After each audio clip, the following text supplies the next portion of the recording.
Assalamualaikum warahmatullahi wabarakatuh. Selamat pagi, siang, sore, dan malam teman-teman semua. Dan juga Ibu Evita Suaraya selaku dosen pengampu mata kuliah perkembangan peserta didik. Pada kali ini kami dari kelompok 10 ingin mempresentasikan tentang keberagaman peserta didik tahap 2. Sebelum itu kami ingin memperkenalkan diri. Yang pertama saya sendiri yaitu Ahmad Dhani. Dan yang kedua ada Khairunisa Nirmala Dewi. Dan yang ketiga ada Tiara Safitri. Yang terakhir ada Wida Nahiatul Nafisah.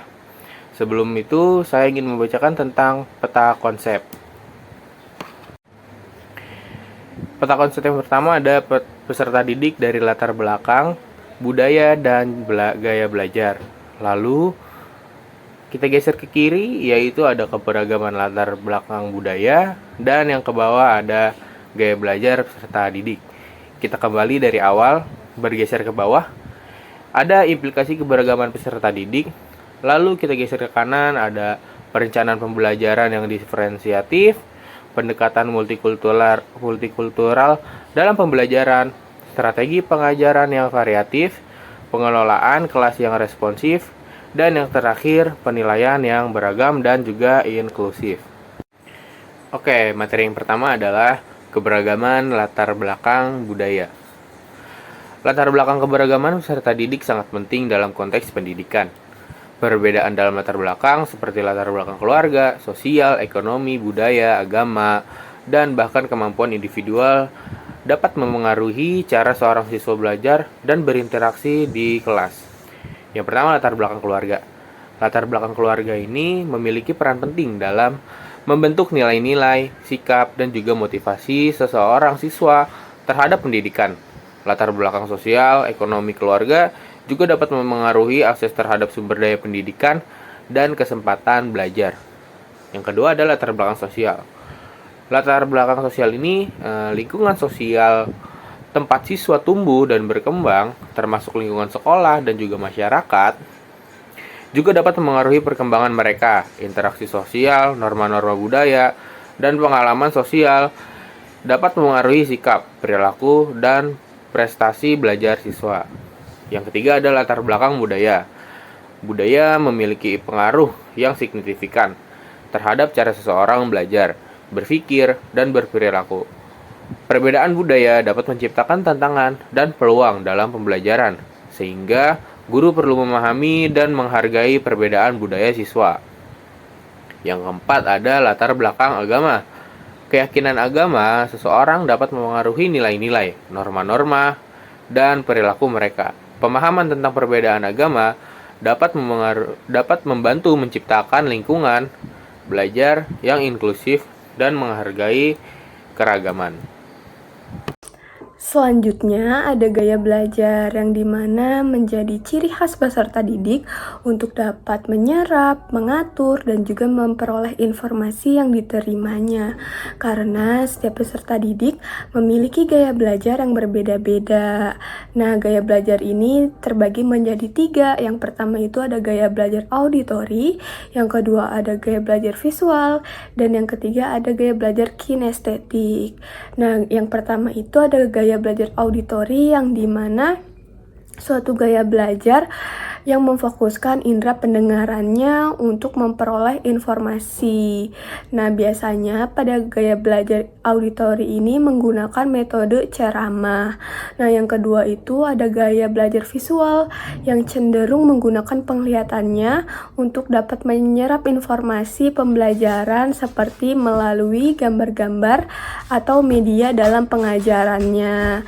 Nah, yang ketiga itu ada gaya belajar kinestetik yang dimana pendekatannya itu bisa melalui pendekatan fisik dengan gerakan atau sentuhan dan aktif dalam menjelajahi dunia fisik di sekitarnya.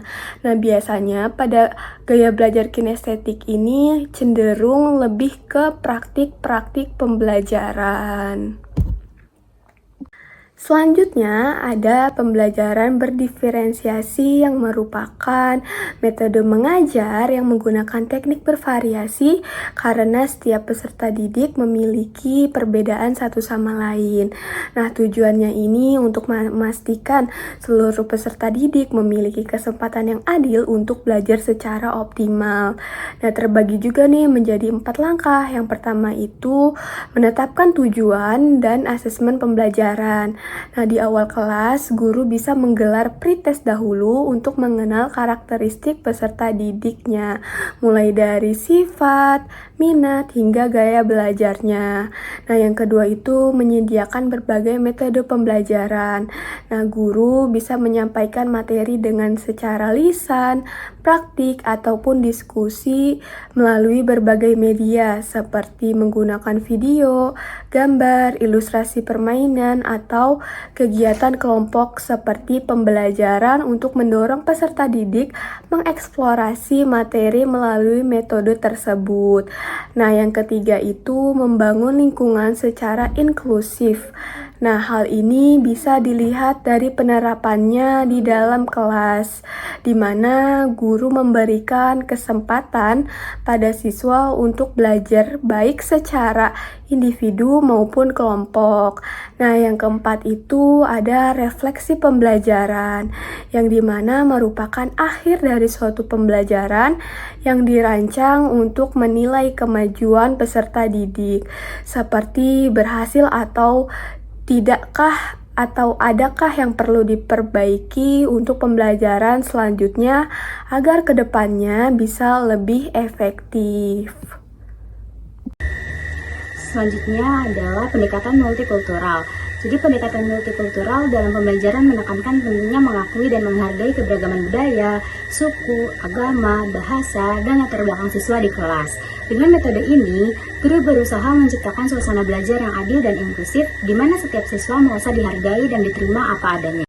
Selanjutnya adalah prinsip-prinsip pendidikan multikultural. Yang pertama, pengakuan keberagaman. Jadi, guru itu harus mengakui bahwa setiap siswa memiliki latar belakang yang berbeda-beda. Lalu yang kedua, menghargai identitas budaya. Artinya, kita harus merayakan perbedaan budaya melalui kegiatan belajar yang relevan. Yang ketiga, keadilan dan inklusi. Artinya, pihak guru atau sekolah menyediakan kesempatan belajar yang setara bagi semua siswa. Lalu yang terakhir, pengembangan sikap toleransi dan empati. Artinya, sekolah membantu siswa memahami perbedaan dan membangun sikap saling menghargai satu sama lain. Lalu selanjutnya adalah ciri-ciri pendekatan multikultural. Yang pertama, materi pembelajaran yang multikultural, yaitu isi pembelajaran mencerminkan berbagai budaya, tidak hanya budaya yang mayoritas saja. Lalu yang kedua, metode pengajaran yang variatif, artinya guru menyesuaikan metode dengan gaya belajar siswa seperti diskusi, praktik, visual, dan lain-lain. Lalu yang terakhir, lingkungan belajar yang inklusif, artinya guru harus membuat kelas sebagai ruang aman dan ramah, bebas dari diskriminasi. Lalu selanjutnya adalah manfaat pendidikan multikultural.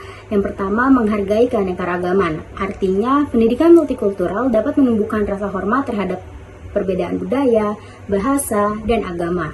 Lalu yang kedua, mencegah diskriminasi dan stereotip. Artinya, siswa lebih terbuka dan tidak mudah menilai orang lain secara negatif.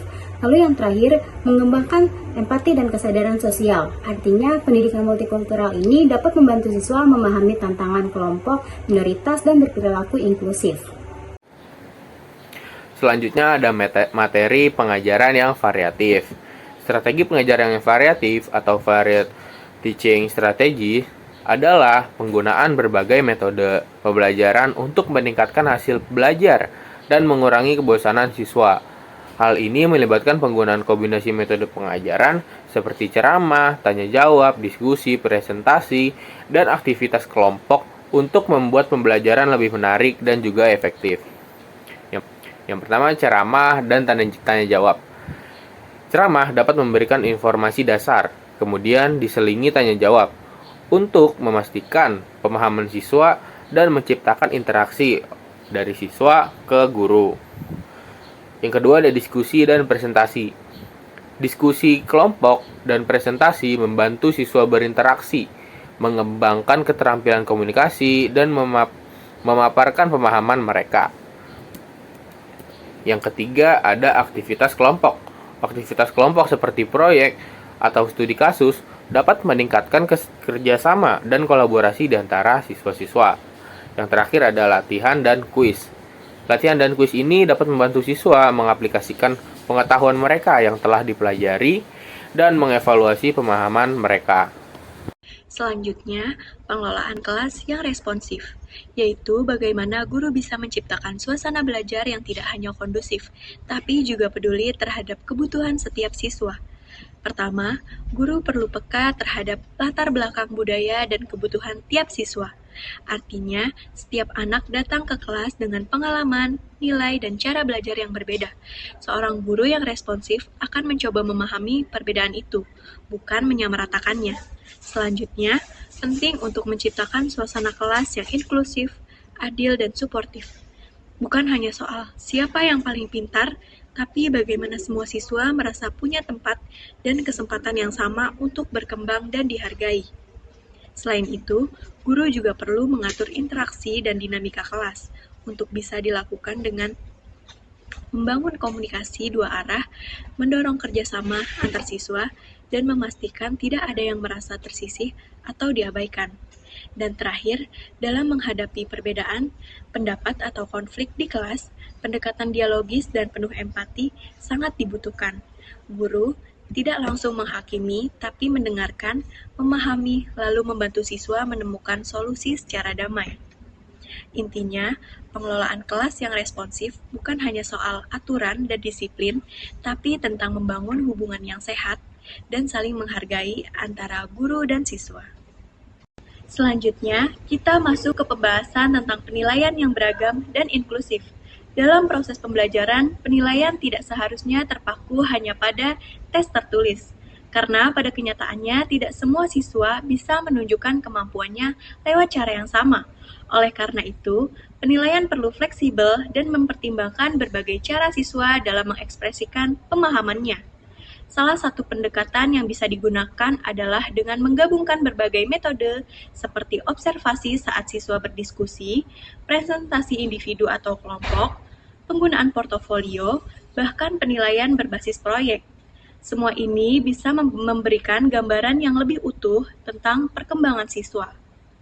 Yang tak kalah penting, penilaian juga harus disesuaikan dengan gaya belajar dan potensi masing-masing siswa.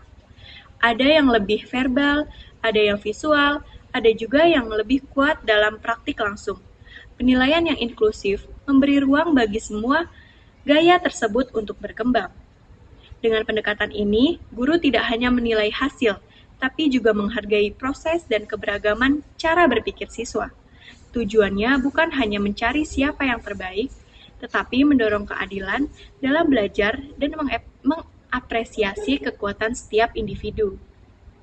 Nah, kesimpulannya, keanekaragaman peserta didik, baik dari segi budaya, agama, sosial ekonomi, maupun gaya belajar, menuntut guru untuk menerapkan pembelajaran yang responsif dan inklusif. Untuk memenuhi kebutuhan dan potensi masing-masing siswa, guru harus menggunakan strategi pembelajaran yang variatif, membuat lingkungan belajar yang adil, dan menghargai perbedaan. Dengan demikian, pendidikan dapat berjalan lebih efektif dan mampu membentuk siswa yang toleran, empatik, serta siap hidup dalam masyarakat yang beragam.